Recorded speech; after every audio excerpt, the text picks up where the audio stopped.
नमस्कार दोस्तों, मैं मुकेश कुमार था। आज मैं बहुत ही एक महत्वपूर्ण विषय जो कि बहुत ऐसे बच्चे हैं जो 10th करके आगे बढ़ते हैं और उनका ध्यान, उनका एक सोच, उनका करियर मैकेनिकल की तरफ होता है। बहुत ऐसे बच्चे हैं जो 10वीं करने के बाद ITI कर लेते हैं और इंडस्ट्रियल एरिया में अपना कदम को रखते हैं। लेकिन कुछ ऐसे बच्चे हैं जो समझ तो जाते हैं, लेकिन वहाँ पर जब जाते हैं तो उनको काम करने में बहुत दिक्कत होती है, उनको समस्या होती है। समस्या जब होती है तो वो काम को कर नहीं पाते हैं। अगर आप ITI फिटर करके वहाँ पर काम करने के लिए गए, लेकिन अगर आपको सही से फिटिंग नहीं आता, मटेरियल के बारे में आपको जानकारी नहीं है, तो वहाँ पर जाके एज ए फिटर वर्क नहीं कर सकते हैं। आपको किस चीज़ में डाल देगा? सहायक यानी कि हेल्पर में। तो सबसे पहले हमें क्या होता है, पढ़ने का दो तरीका होता है। एक तो होता है किताबी ज्ञान और दूसरा क्या होता है, किताब से हटके जो हम बाहरी ज्ञान को प्राप्त करते हैं। तो बाहरी ज्ञान कैसे प्राप्त करें? किसी से सुन के, किसी से समझ के, किसी से पढ़ के। तो हम चलते हैं, ITI का एक बहुत ही इम्पोर्टेंट सब्जेक्ट है फिटिंग्स आइटम, यानी कि मटेरियल के बारे में हम पढ़ते हैं। मटेरियल ढेर सारे होते हैं। जब आप काम करते हैं तो केवल पाइप को पाइप में ही नहीं जोड़ते हैं, पाइप में ढेर सारे मटेरियल को हम लगाते हैं। जैसे एक पाइप से दूसरे पाइप को अगर जोड़ना है, जैसे कि 4 इंची के पाइप से अगर हमको 2 इंची का पाइप निकालना है, तो उसमें क्या करेंगे? पाइप में पाइप तो नहीं जोड़ेंगे। तो उसके लिए किसका प्रयोग करते हैं? रेड्यूसर का प्रयोग करते हैं। रेड्यूज करना, रेड्यूस मतलब क्या होता है? जो प्रवाह जो आता है, जो धारा, जो फोर्स जो है, उसको या तो स्लो करना या फिर उसको बढ़ा देना। तो हम सबसे पहले मटेरियल के बारे में पढ़ते हैं। मटेरियल क्या होता है? मटेरियल का मतलब होता है ऐसे फिटिंग्स जो हमें इस पाइप में ढेर सारे लगाने पड़ते हैं। प्लांट में केवल पाइप ही नहीं लगते हैं। तो सबसे पहले क्या हम देखेंगे? रेड्यूसर क्या होता है? रेड्यूसर भी 2 तरह के होते हैं। नंबर 1 में क्या होता है, एक इस तरह का आप लोग रेड्यूसर देखे होइएगा जो बोतल की तरह केवल होता है, और दूसरा क्या होता है, एक ऐसे होता है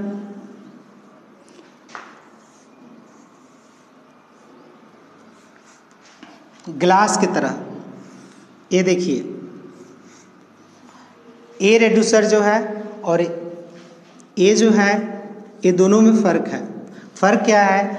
जो कॉन्सेंट्रिक रेड्यूसर जो होता है वो हर तरह से बराबर होता है, और एसेंट्रिक रेड्यूसर जो होते हैं उसमें पेट के जैसा निकला होता है, यानी कि वो इसका ऊपरी भाग और नीचे वाला भाग जो है बराबर नहीं होता है। जैसे ये गर्दन हुआ और यहाँ से ऐसे आके ये निकल जाएगा,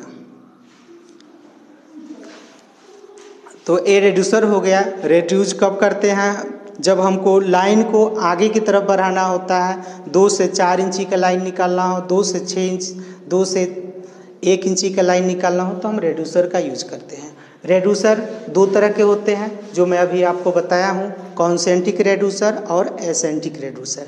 कॉन्सेंट्रिक रेड्यूसर जो है एकदम इजी है, वो इक्वल होता है, बराबर होता है। एसेंट्रिक रेड्यूसर जो है उसमें हल्का सा गर्दन के नीचे से पेट जैसा निकला होता है, तो उसको एसेंट्रिक रेड्यूसर कहते हैं। रेड्यूसर के बाद क्या होता है? फ्लांज। एक पाइप को दूसरे पाइप में हम फ्लांज के सहारे जोड़ते हैं। तो फ्लांज कितने होते हैं? फ्लांज अनेक तरह के होते हैं। फ्लांज अनेक तरह के होते हैं। इसका पाउंड होता है 150 क्लास का, 300 क्लास का, 600 क्लास का, 900 का होता है, 1500 का होता है। इस तरह से फ्लांज बढ़ते जाते हैं। अगर 2 इंची का ही फ्लांज अगर 900 क्लास का है, तो यह फ्लांज जो है छोटा नहीं है जिसको हम आराम से उठा ले, इसमें वेट ज़्यादा होता है। तो ये किस पर हमारा डिपेंड करता है? तो उसके थिकनेस पर डिपेंड करता है। फ्लांज किस तरह के होते हैं? फ्लांज ऐसे होते हैं। फ्लांज अनेक तरह के होते हैं। फ्लांज जो है केवल अगर हम वेल्डोनिक फ्लांज को देख लेते हैं तो उसको हम ये नहीं कहेंगे कि हमको फ्लांज आ गया। ये देखिए, यह फ्लांज जो है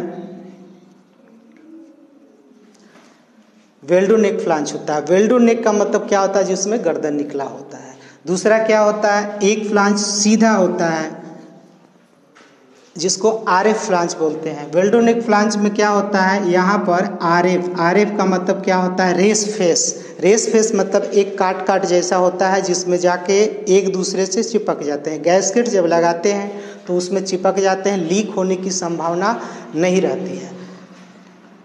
दूसरा फ्लांज होता है एफएफ का मतलब क्या होता है, फ्लैट फेस मतलब फ्लैट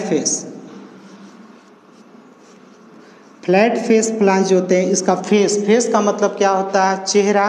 तो यहाँ पर चेहरा न देख के फ्लांज का ऊपरी इसमें क्या होता है, इसमें रेस फेस नहीं होते हैं, ये बिल्कुल चिकने होते हैं, इसमें कहीं भी इस तरह का नहीं होता है।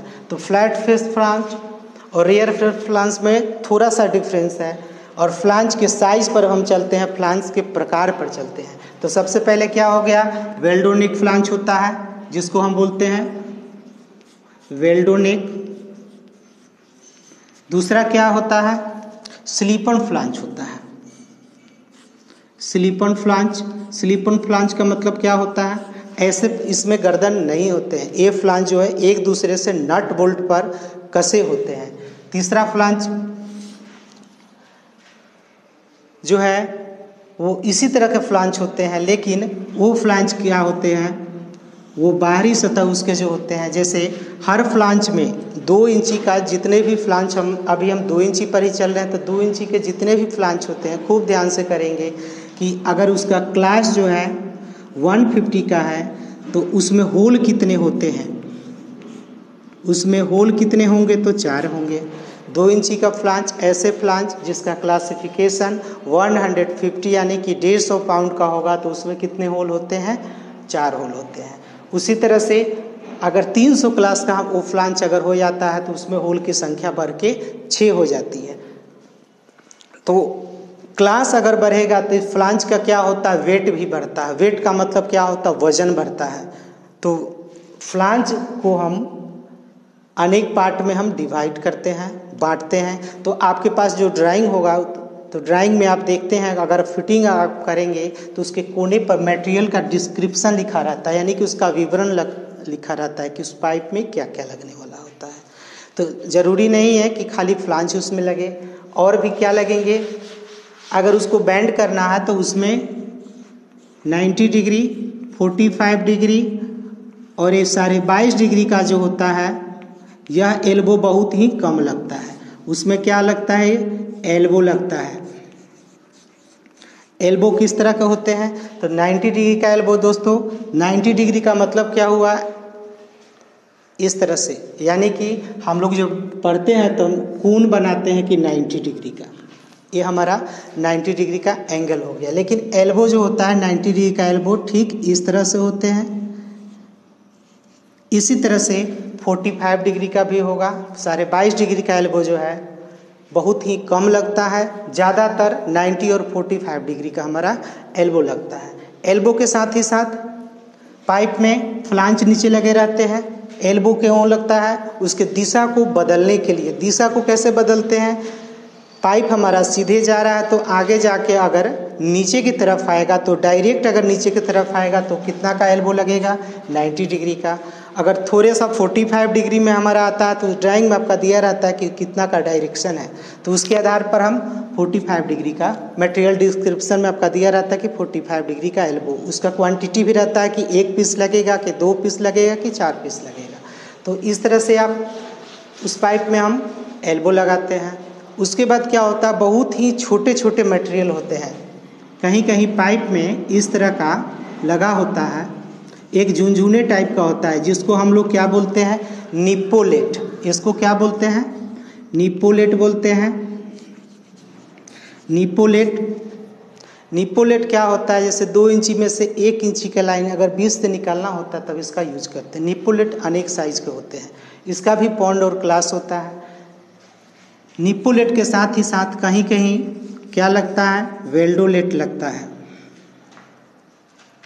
वेल्डोलेट किस तरह के होते हैं, वेल्डोलेट दोस्तों ठीक इसी तरह के होते हैं। वेल्डोलेट नीचे का लाइन नीचे का कुछ और होता है। तो वेल्डोलेट क्या होता है? वेल्डोलेट जब भी होता है रेड्यूसिंग में होता है, जैसे कि 4/2 का वेल्डोलेट होगा, 3/4 का होता है। यानी कि 4 इंची में से अगर 3 इंची का हमारा अगर लाइन निकलेगा तो उसमें क्या लगाते हैं?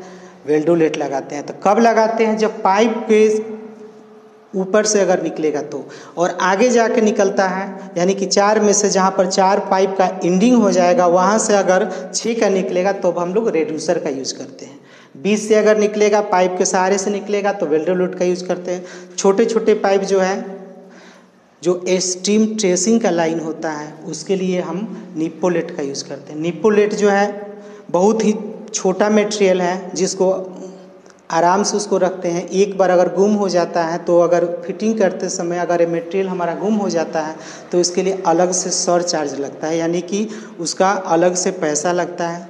बहुत जगह नहीं भी लगता है, क्योंकि एक लाइन के लिए डबल मटेरियल आते हैं। लेकिन अगर एक ही लाइन में 2 मटेरियल है, दोनों अगर गुम हो गया तो एक सामान को मंगाने के लिए बहुत सारे उस पर कॉस्ट लगते हैं।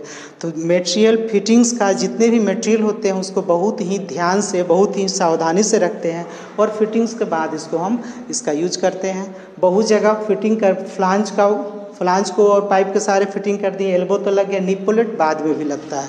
बहुत जगह उसी समय लगा देते हैं। तो ये सब छोटे मटेरियल होते हैं जिसको बहुत ही सावधानी से रखते हैं। तो इसके बारे में जानकारी हमारा ज़रूरी है कि निप्पोलेट लगेगा कहाँ, वो होता कैसा है, वो मिलेगा कहाँ। तो निप्पोलेट इसी तरह के होते हैं। ये नीचे वाला हिस्सा जो है ये ऊपर हो जाता है, ये हमारा पाइप में फिटिंग्स होता है। ये पाइप जो है इसमें ये निप्पोलेट फिटिंग्स हो जाते हैं, ऊपर से फिर नया लाइन निकल जाता है। तो निप्पोलेट, वेल्डोलेट और रेड्यूसर और फ्लांज के बारे में हम देख लिए कि फ्लांज कैसे होते हैं। तो फ्लांज उसी तरह से होते हैं। फ्लांज गोलाकार होता है, उस जिसमें गर्दन निकला होता है उसको क्या बोलते हैं? तो वेल्डोनेक फ्लांज बोलते हैं। जो फ्लांज एकदम फ्लैट होता है उसको स्लीपन फ्लांज बोलते हैं। एक फ्लांज इसका 2 तरह का होता है फेस, एक होता है फ्लैट फेस, दूसरा क्या होता है? Rare face. रेयर फेस मतलब जिसका एक सतह जो होता है रुखरा होता है, और फ्लैट फेस में क्या होता है? एकदम प्लेन होता है।